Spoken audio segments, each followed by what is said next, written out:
أعوذ بالله من الشيطان الرجيم. بسم الله الرحمن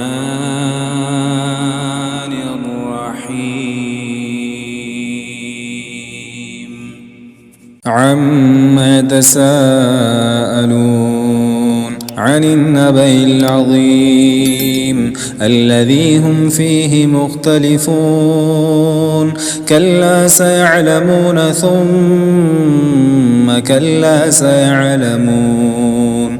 ألم نجعل الأرض مهادا والجبال أوتادا وخلقناكم أزواجا وجعلنا نومكم سباتا وجعلنا الليل لباسا وجعلنا النهار معاشا وبنينا فوقكم سبعا شدادا وجعلنا سراجا وهاجا وأنزلنا من المعصرات ماء ثجاجا لنخرج به حبا ونباتا وجنات ألفافا. إن يوم الفصل كان ميقاتا يوم ينفخ في الصور فتأتون أفواجا وفتحت السماء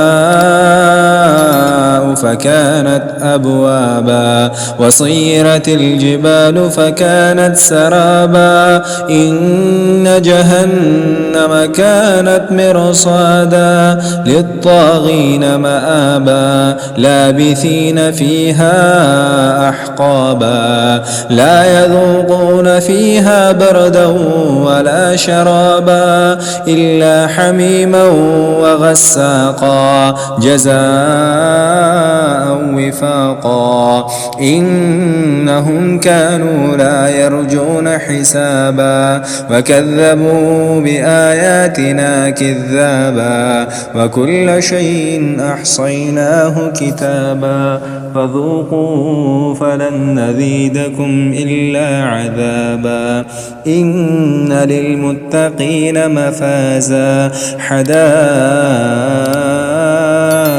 وأعنابا وكواعب أترابا وكأسا دهاقا لا يسمعون فيها لغوا ولا كذابا جزاء من ربك عطاء حسابا.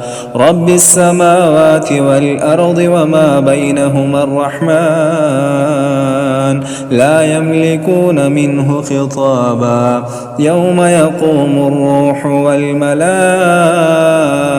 صفا صفا لا يتكلمون إلا من أذن له الرحمن وقال صوابا. ذلك اليوم الحق فمن شاء اتخذ إلى ربه مآبا. إنا أنذرناكم عذابا قريبا يوم ينظر المرء ما قدمت يداه ويقول الكافر يا ليتني كنت ترابا.